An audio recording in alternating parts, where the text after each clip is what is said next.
رسولا منهم يتلو عليهم آياتك ويعلمهم الكتاب والحكمة ويزكيهم إنك أنت العزيز الحكيم صدق الله العظيم اللهم صل على محمد النبي الأمي وعلى آله وسلم تسلیما۔ آج عید الاضحیٰ کی رات ہے اور حدیث شریف میں جن 5 راتوں میں جاگنے کا، عبادت کرنے کا ذکر ہے، ان میں عیدین کی راتوں کو بھی جاگنے کا ذکر ہے کہ جو اس رات عبادت کرتا ہے، چاند رات کو عید کی، اللہ تعالیٰ اس کا دل قیامت کے دن مردہ ہونے سے بچائیں گے۔ جس قیامت کے دن کی ہولناکی کے سامنے بڑے بڑے مضبوط دل والے اپنے دل کو ہار بیٹھیں گے اور برداشت نہیں کر بیٹھیں گے، لیکن ان راتوں میں عبادت کرنے والے کا دل اس دن بھی زندہ و جاوید رہے گا اور شاد رہے گا۔ جس کی جتنی استطاعت ہے وہ اتنا کرے۔ پوری رات کا جاگنا بھی ضروری نہیں ہے، اگر ہمت نہیں ہے تو کم از کم عشاء کی نماز اور فجر کی نماز پابندی سے جماعت کے ساتھ ہو۔ اور یہ راتوں کو جاگنے کا ثواب ہم روز کما سکتے ہیں، کیونکہ حدیث شریف کا مفہوم ہے کہ جو عشاء کی نماز جماعت سے پڑھے اسے آدھی رات کی عبادت کا ثواب ملتا ہے، اور جو فجر کی نماز جماعت سے پڑھے اسے بھی آدھی رات کا، تو پوری رات ہو گئی عشاء اور فجر جماعت سے پڑھنے سے۔ اور ویسے بھی ہم روزانہ عبادت کما سکتے ہیں۔ ابھی آپ نے عشاء پڑھی ہے، عشاء کے بعد آپ 2 سنت پڑھتے ہیں، سنت کے بعد 2 نفل پڑھ لیں وتر سے پہلے، 2 سنت 2 نفل، اس سے بھی انشاءاللہ شب قدر کی عبادت کا ثواب اللہ تعالیٰ عطا فرماتے ہیں۔ مغرب اور عشاء کے درمیان سورہ سجدہ اور سورہ ملک تبارک الذی روزانہ آپ پڑھیں، روزانہ شب قدر کی عبادت کا ثواب۔ جو شخص مغرب سے عشاء کے درمیان سورہ سجدہ جو 21ویں پارے میں ہے اور سورہ ملک پڑھتا ہے، اللہ تعالیٰ اسے شب قدر کی عبادت کا ثواب عطا فرماتے ہیں۔ چنانچہ آج کی رات تفریح کی رات نہیں ہوتی، عبادت کی رات ہے، تھوڑی بہت عبادت ہو جائے، صلاۃ و تسبیح کی اللہ توفیق دے وہ پڑھ لیں، 10 15 20 منٹ لگتے ہیں زیادہ سے زیادہ، تو تھوڑی بہت عبادت کرنے والوں میں ہماری بھی شمولیت ہو جائے گی، ہمارا بھی نام ہو جائے گا۔ گھر والوں کو بھی اس کی ترغیب دیتے ہیں، بھائی تھوڑی سی عبادت کر لیں ہم، تاکہ ہمارا بھی عبادت کرنے والوں میں نام ہو جائے، کچھ شمار ہمارا بھی ہو جائے۔ چونکہ کل قربانی ہے انشاءاللہ اور مسلمان یہ فریضہ سر انجام دیتے ہیں، اور آج سعودیہ میں تو عید ہو گئی ہے، جمعرات آج تھا، شیطان کو کنکریاں ماری گئی۔ ہمارے یہاں عید جو ہے وہ انشاءاللہ العزیز کل صبح ہے۔ بقرعید کے اندر جو ہے وہ آپ صلی اللہ علیہ وسلم نے فرمایا کہ اللہ کو سب سے زیادہ محبوب عمل جو لگتا ہے وہ جانور کا خون بہانا، اس عمل سے زیادہ اور کوئی عمل پسند نہیں۔ اور فرمایا کہ جانور کے ذبح ہوتے ہوئے اپنے جانور کے پاس رہو، اے فاطمہ اپنے جانور کے پاس رہو، کہ جانور کا خون کا قطرہ گرنے سے پہلے اللہ تعالیٰ قربانی کرنے والے کی بخشش فرماتے ہیں اور مغفرت فرماتے ہیں۔ اس پر انشاءاللہ مزید کل عید کے خطبے میں آپ کے سامنے گفتگو ہوگی۔ چونکہ یہ میں بتلا رہا تھا کہ قربانی ہو یا حج ہو، یہ یاد ہے حضرت ابراہیم علیہ السلام اور ان کے گھرانے کی۔ ابراہیم علیہ السلام جن کو اللہ تعالیٰ نے کئی باتوں میں آزمایا اور اللہ تعالیٰ نے ان کو کامیاب فرمایا اور وہ اس میں کامیاب ہوئے۔ ابراہیم علیہ السلام، ہمارا مذہب، ہمارے جو دین اسلام ہے، یہ ابراہیم علیہ السلام ہی کی شریعت سمجھیں۔ اور ابراہیم علیہ السلام وہ شخصیتیں کہ جن کا احترام یہودی بھی کرتے ہیں، عیسائی بھی کرتے ہیں، مشرکین مکہ بھی کرتے تھے۔ اور یہودی کہتے تھے ابراہیم یہودی تھے، عیسائی کہتے تھے عیسائی مذہب پہ تھے۔ اللہ نے اس کا رد کیا قرآن میں، ما کان ابراہیم یہودیا ولا نصرانیا، ابراہیم نہ یہودی تھے نہ نصرانی تھے، ولکن کان حنیفا مسلما، وہ تو تابعدار ہو کر سیدھے راستے پہ چلنے والے تھے، مشرک۔ اور دوسری جگہ ہے وما کان من المشرکین، وہ مشرک بھی نہیں تھے۔ تینوں کا رد کیا۔ چنانچہ آپ صلی اللہ تعالی علیہ وسلم ابراہیم علیہ السلام ہی کی اولاد میں آپ صلی اللہ علیہ وسلم ہیں۔ حضرت اسماعیل علیہ السلام جو اس حضرت ابراہیم علیہ السلام کے بیٹے ہیں، ان کی جو ہے وہ جو نسل اولاد چلی ہے اس میں رسول اللہ صلی اللہ علیہ وسلم پیدا ہوئے۔ تو ابراہیم علیہ السلام کی کچھ اولیت وہ باتیں بھی ہیں کہ جو ابتدا ان سے ہوئی، مثلاً بالوں میں سب سے پہلے سفیدی وہ ابراہیم علیہ السلام کے آئی ہے۔ ایک دفعہ انہوں نے شیشے میں دیکھا تو ان کے ایک دو بال کہیں داڑھی مبارک کے سفید نظر آئے، تو کہا اللہ یہ کیا ہے؟ فرمایا ابراہیم یہ وقار ہے۔ تو ابراہیم علیہ السلام نے دعا کی اللہ میرے وقار میں اضافہ فرما دے، میرے وقار میں اضافہ فرما دے۔ چنانچہ سب سے پہلے کہتے ہیں بال جو سفید ہوئے وہ بھی ابراہیم علیہ السلام کے، اور سب سے پہلے یہ جو ہم معانقہ کرتے ہیں یہ بھی ابراہیم علیہ السلام سے شروع ہوا۔ ہم میں سے معانقہ تو کوئی کرتا ہی نہیں ہے، ہم تو سب جو ہے وہ مصادرہ کرتے ہیں۔ معانقہ عنق گردن کو کہتے ہیں، اصل جو ہے وہ گردن سے گردن ملانا ہے، اور ہم تو سینے سے سینہ ملاتے ہیں، کسی کے پیٹ سے پیٹ۔ ماشاءاللہ اگر حضرت بعد میں داخل ہوتے ہیں گھر میں اور پیٹ پہلے، تو پھر دو ایسے آدمی مل جائیں تو سینہ تو پشاور میں، پیٹ ہی صرف ملتا ہے۔ اور بعض ایسے بھی ہوتے ہیں جیسے کوئٹہ وال ٹائپ، وہ صرف ہاتھ رکھ کے بلوٹوتھ کر دیتے ہیں، بس ایک دوسرے کے سینے پہ جو ہے وہ ہاتھ ہی ہوتا ہے۔ تو معانقہ تو ہم میں سے کوئی بھی نہیں کرتا جو سنت ہے، ہم تو یا تو گلے لگتے ہیں یا پیٹ لگ جاتا ہے۔ تو اصل یہ معانقہ یہ ابراہیم علیہ السلام نے اس کی ابتدا کی۔ اور ختنہ، سب سے پہلے ختنہ بھی ابراہیم علیہ السلام سے ہوئی شروع، اس سے پہلے ختنہ نہیں تھی۔ اور عیسیٰ علیہ السلام کی شریعت میں بھی ختنہ تھی، لیکن اب عیسائیوں نے اس کو چینج کیا۔ پولوس نے جو عیسائیت کا رخ اور عیسائیت کی شکل بگاڑی نا، تو اس نے یہ چیز بھی لوگوں میں بتائی کہ جو ہے عیسیٰ علیہ السلام کی شریعت میں ختنہ نہیں ہے، نعوذ باللہ۔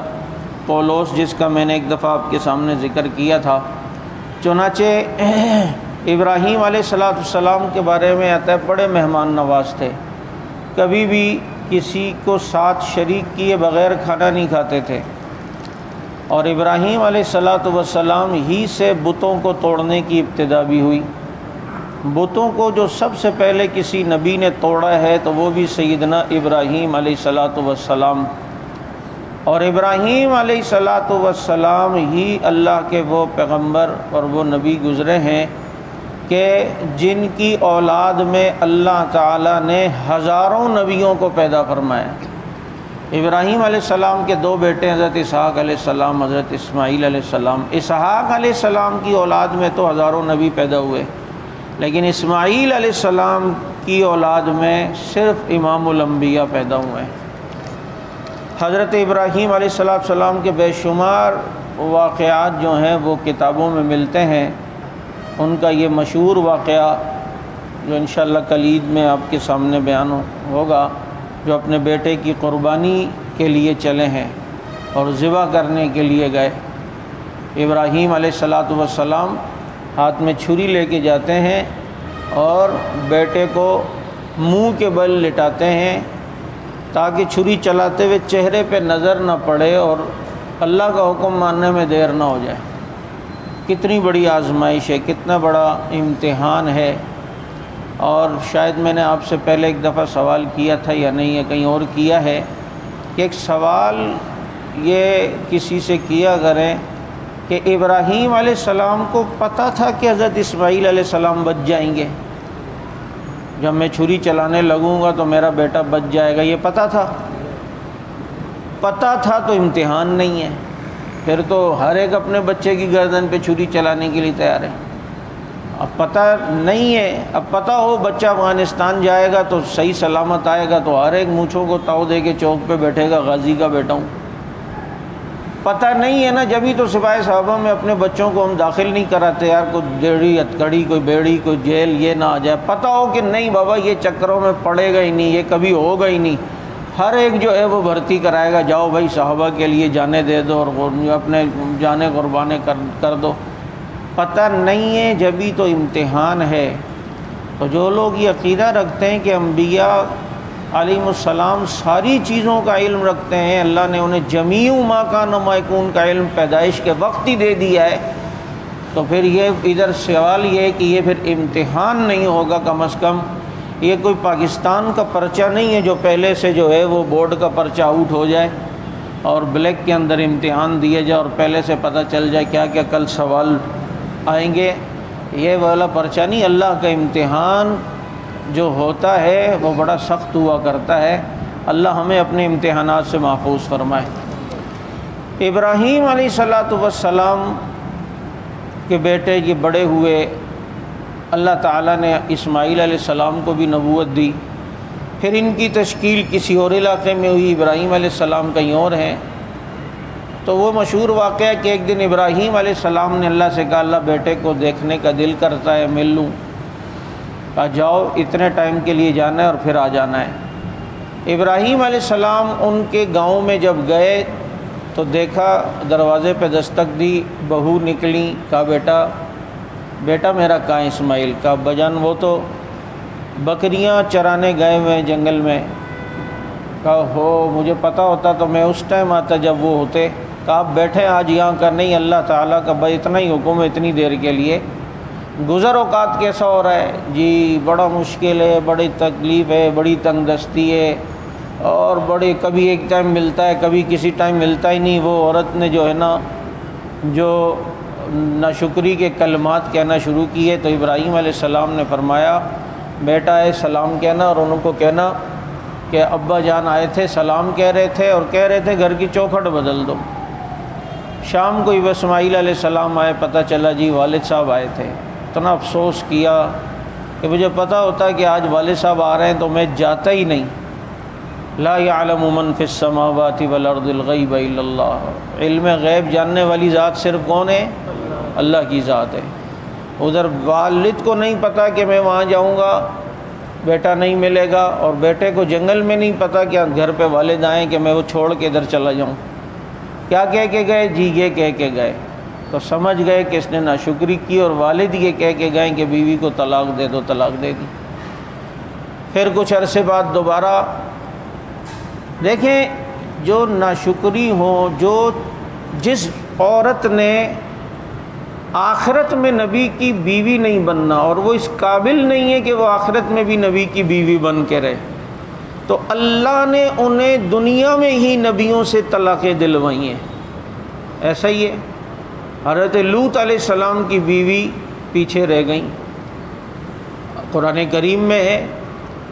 اور وضرب اللہ مثلا للذین کفروا ومثل الذین ضرب اللہ مثلا للذین آمنوا امرأۃ فرعون، یہ تو فرعون کی بیوی تھی جو مسلمان ہو گئی، لیکن وامرأۃ لوط، لوط علیہ السلام کی بیوی اور نوح علیہ السلام کی بیوی، یہ چونکہ ایمان نہیں لائیں پیچھے رہ گئیں، عذاب کی لپیٹ میں آئیں، قابل نہیں تھی، اللہ نے دنیا ہی سے ان کو نبی کی بیوی ہونے کے کریڈٹ سے ختم کر دیا، سعادت سے محروم کیا۔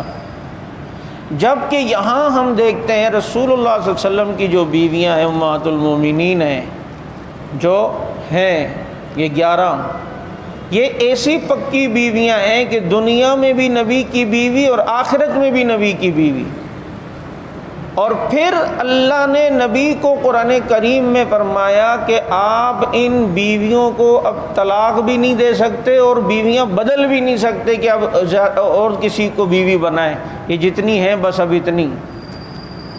اور آپ صلی اللہ علیہ وسلم کی بیویوں کے لیے عدت بھی نہیں ہے، کیونکہ انہوں نے قیامت تک نبی کی بیوی ہی رہنی ہے، آخرت میں بھی انہوں نے نبی کی بیوی بن کے رہنا ہے، اس لیے نبی کی بیوی پر عدت نہیں ہے۔ ایک تو یہ وجہ، اور دوسری وجہ یہ کہ نبی کے اندر قبر میں اتنی کامل حیات ہے کہ وہ دنیا کے مشابہ بن گئی، اس لیے سمجھ لو ایک لحاظ سے اتنی کامل حیات، تو پھر اب جناب عدت گزارنے کا کیا معنی؟ تو اب چنانچہ ان کی عدت نہیں ہے۔ تو جو قابل نہیں تھا نبی کے، ان کو یہ دیکھیں ادھر طلاق دلا دی اسماعیل علیہ السلام سے، ادھر لوط کی بیوی پیچھے حضرت لوط علیہ السلام کی، حضرت نوح علیہ السلام کی رہ گئیں۔ تو ایسے واقعات آپ کو ملیں گے۔ چنانچہ کچھ عرصے بعد دوبارہ ابراہیم علیہ السلام نے دل میں ارادہ کیا، اللہ سے اجازت لی کہ جائیں، پھر گئے اسماعیل علیہ السلام سے ملنے۔ پھر وہ گھر پہ نہیں، دوسری بیوی تھی، ہاں جی میں ابراہیم ہوں، ان کا والد ہوں، اچھا اچھا ابا جان آئیے بیٹھے۔ کہاں اسماعیل؟ وہ تو بکریاں گھمانے پھرانے گئے۔ اچھا گھر کا گزر اوقات کیسا چل رہا ہے بیٹا؟ ابا جان اللہ کا شکر ہے، اللہ کا دیا وہ بہت کچھ ہے، اور مجھے اور کیا چاہیے؟ میرا سسر نبی، میرا دیور نبی، بلکہ جیٹھ نبی، اور میرا جو ہے وہ دیور نبی، میرا شوہر نبی، مجھے اور کیا چاہیے؟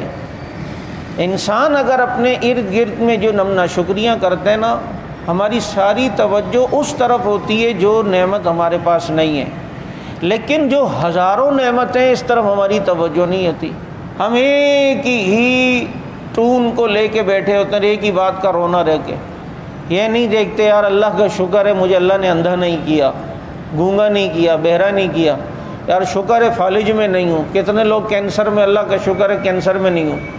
یار کتنی دنیا کرونا میں مبتلا ہوئی، اتنے لوگوں میں اللہ نے دریا کے موجوں سے یوں اللہ نے ہمیں بچا کے نکالا ہے، یار اللہ کا شکر ہے۔ یار میرے گھر، میرا اپنا ذاتی گھر ہے، گھر سر چھپانے کے لیے اللہ نے چھت دی ہے، میری گھر والے ہیں، اللہ کا شکر ہے میرے والد ہیں۔ ایسی کئی نعمتیں ہم غور کریں، اور سب سے بڑی نعمت اللہ کا شکر ہے کہ اللہ نے اس قرآن کا ماننے والا بنایا، لا الہ الا اللہ محمد الرسول اللہ کی دولت دی، اس سے بڑی دولت اور کیا ہوگی؟ جب انہوں نے دیکھا کہ بیٹی اتنی شکر گزار ہے، کہا کہ اسماعیل آئے سلام کہنا اور کہنا گھر کی چوکھٹ کو مضبوط رکھے۔ آئے بتایا تو پتہ چلا کہ جی وہ یہ کہہ کے گئے، تو کہا اس کا مطلب والد صاحب کہہ گئے اسے طلاق نہیں دینا، اور کہتے ہیں اس عورت کی شکر گزاری کا یہ صلہ اللہ نے دیا کہ اسی عورت کی اولاد میں رسول اللہ صلی اللہ علیہ وسلم پیدا ہوئے، آپ صلی اللہ علیہ وسلم پیدا ہوئے، یہ شکر گزاری ہے۔ ابراہیم علیہ السلام کا اس امت سے بڑا گہرا تعلق ہے۔ یہی وجہ ہے کہ جب آپ صلی اللہ علیہ وسلم معراج پر جب تشریف لے کے گئے تو 7ویں آسمان پر حضرت ابراہیم علیہ السلام سے ملاقات ہوئی، تو ابراہیم علیہ السلام نے فرمایا کہ اپنی امت کو میرا سلام کہیے گا، علیہ وعلیہ السلام بول دیا کریں۔ جب بھی یہ فضائل اعمال میں بھی غالباً حدیث ہے، جب یہ حدیث آیا کرے تو علیہ وعلیہ السلام، علیہ پہلے ہی میں نیت کریں آپ صلی اللہ علیہ وسلم کی، اور دوسری علیہ ہی میں نیت کریں حضرت ابراہیم علیہ السلام کی کہ ان کو سلام، علیہ وعلیہ السلام، کہ آپ صلی اللہ علیہ وسلم کو بھی سلام اور حضرت ابراہیم علیہ السلام کو بھی سلام۔ چنانچہ فرمایا اپنی امت کو میرا سلام کہیے گا۔ کتنی خوش نصیب امت ہے کہ نبی کا سلام آ رہا ہے آسمانوں سے، اور بڑی عجیب بات، فکر والی بات ہمارے لیے کی ہے، تو میں اپنی امت کو سلام کہیے گا میرا، اور ان سے فرمائیے گا کہ جنت چٹیل میدان ہے، اس کو جتنا آباد کرنا ہے تو دنیا میں اتنا ذکر کر لو، اس کے درخت سبحان اللہ ہیں، الحمدللہ ہیں، اللہ اکبر ہیں، لا الہ الا اللہ ہے، جتنا کوئی چاہے اپنی جنت کو گنجان بنا لے، آباد بنا لے۔ ٹھیک ہے ایک عمل پہ اتنی بڑی جنت تو ملتی ہے، لیکن اس جنت میں بھائی ہم نے کچھ گارڈننگ بھی تو کرنی ہے، کچھ اس میں ہریالی بھی تو کرنی ہے نا، اور اس میں یہ ذکر ہے۔ مسئلہ یہ بھی ہے نا کہ ہم یہاں ذکر تو کرتے ہیں لیکن ادھر گناہ بھی تو کر رہے ہوتے ہیں، تو ایک طرف سے معاملہ آ رہا ہوتا ہے، دوسری طرف سے ڈیلیٹ بھی تو ہو رہا ہوتا ہے۔ پھر کسی کی غیبت کر لی تو یہ نیکیاں ہم نے اٹھا کے وہاں دی، تو آخرت کے لیے ہم کر کیا رہے ہیں؟ ہم تو یقین کریں بہت خطرے میں اس وقت۔ جو تھوڑی بہت جمع پونجی ہے، آج ایک آدمی چینی گھر پہ لے آئے لیکن اس کی حفاظت کا انتظام نہ کرے اور کچھ عرصے بعد جا کے دیکھے تو چینی یا تو بالکل ختم ہو چکی ہوگی یا بالکل تھوڑی ہوگی۔ بھائی چیونٹیاں لے گئی ہوں گی، چیونٹے لے گئے ہوں گے، یہ غیبت کے چیونٹے ہماری نیکیاں اٹھا کے لے کے جا رہے ہیں۔ یہ بدگمانی اور گناہوں کی چیونٹیاں ہماری ساری نیکیوں کی چینی کو ہڑپ کر چکی ہیں، اور ہم سمجھ رہے ہمارے پاس بڑا ذخیرہ لگا ہوا ہے۔ ایسی کمرے میں اسی وقت فائدہ مند ہوگا کہ جب کمرے کو چاروں طرف سے بند کیا جائے کہ اس کی کولنگ ہو۔ ادھر ہم نے اے سی چلا دی، ادھر کھڑکیاں بھی کھول لی، دروازے بھی، روشن دان بھی، تو بھائی وہ اس کو محفوظ بھی تو رکھنا ہے نا۔ اللہ ہماری نیکیوں کو محفوظ رکھے۔ میرے شیخ مفتی حسن صاحب دامت برکاتہم العالیہ وہ فرمانے لگے کہ ایک بندہ شہید ہو گیا، اس کو کسی نے خواب میں دیکھا۔ میں اپنے یہ سوشل میڈیا کے توسط سے سننے والے کارکنوں کو بھی کہنا چاہتا ہوں، بعض دفعہ ہمارے ذہن میں ہوتا ہے اڑے یار شہید ہو جائیں گے انشاءاللہ مزے ہوں گے، بس شہادت تو یہ تو ضروری نہیں ہے شہادت ملے۔ ہر مدعی کے واسطے یہ دار و رسن کہاں۔ ہاں دعا ہی کر سکتے ہیں کہ اللہ ہمیں بستر کی موت سے بچا لے، اللہ ہمیں موت شہادت کی عطا فرمائے۔ مرنا تو یہی ہے، تو چلو موت بھی قیمتی بنا کے چلے جائیں۔ تو اگر کوئی یہ سوچتا ہے یار شہید تو ہو جائیں گے، ابے بھائی شہید تو چلو ہو گئے ٹھیک ہے، بخشش ہو جائے گی، کچھ نیکیاں، کچھ عبادت، کچھ نفلیں وہ بھی تو زیادہ ہوں۔ تو مفتی حسن صاحب میرے شیخ دامت برکاتہم العالیہ فرمانے لگے کہ ایک بندہ شہید ہوا، اس کو کسی نے خواب میں دیکھا، کیا ہوا؟ تو کہنے لگا اللہ نے مجھے معاف تو کر دیا ہے لیکن نیکیاں کم تھیں، نیکیاں کم تھیں، یعنی جنت وہ آباد اور وہ گنجان نہیں ملی جس طرح ہونی چاہیے۔ تو اس کا تو یہی سلسلہ، یہ تو ابراہیم علیہ السلام نے سلام دے کر اس امت کو کتنی پیاری نصیحت بھی کی اور فکر بھی کروائی ہے۔ یہی وجہ ہے کہ ایک ایک نیکی کا پتہ قیامت کے دن چلے گا۔ ایک آدمی جنت میں بیٹھا ہوگا، اس کو خوشبو آئے گی، اے اللہ خوشبو کہاں سے آ رہی ہے بڑی پیاری، کہا جائے گا تیرے سے صرف ایک نیکی زیادہ رکھنے والا، ایک درجہ زیادہ رکھنے والا سو رہا ہے، سوتے ہوئے اس نے کروٹ بدلی ہے تو اس کے جسم سے یہ خوشبو آئی ہے۔ اس وقت وہ تمنا کرے گا کاش دنیا میں ایک سبحان اللہ میری اور ہو جاتی، ایک ماشاءاللہ الحمدللہ ایک نیکی زیادہ ہوتی تو کم از کم اس والے مقام پہ تو پہنچتا نا۔ وہ الگ بات ہے کہ ہماری خوشبوئیں بھی آ رہی ہوں گی کسی کو، لیکن آج دنیا میں بھی تو ہم دیکھتے ہیں نا، ناگن والا سوچتا ہے یار کاش ڈیفینس میں میرا گھر ہو، ڈیفینس والا سوچتا ہے یار بیریا ٹاؤن میں ہو، تو وہاں تو جنت میں تو زیادہ وہ انسان کو ہوگی کہ یار کچھ دنیا میں زیادہ ہی کر لیتے تو ذرا جو ہے وی آئی پی جگہ پہ لوکیشن مل جاتی۔ اللہ تعالی ہمیں جنت الفردوس نصیب فرما دے، اپنے عرش والی چھت والی، اللہ کا عرش ہے جنت الفردوس کا چھت، وہ اللہ کا عرش ہے۔ اللہ تعالی ہمیں آج رات کی برکت سے وہ جنت ہمیں نصیب فرمائے۔ وآخر دعوانا الحمدللہ رب العالمین۔ الہکم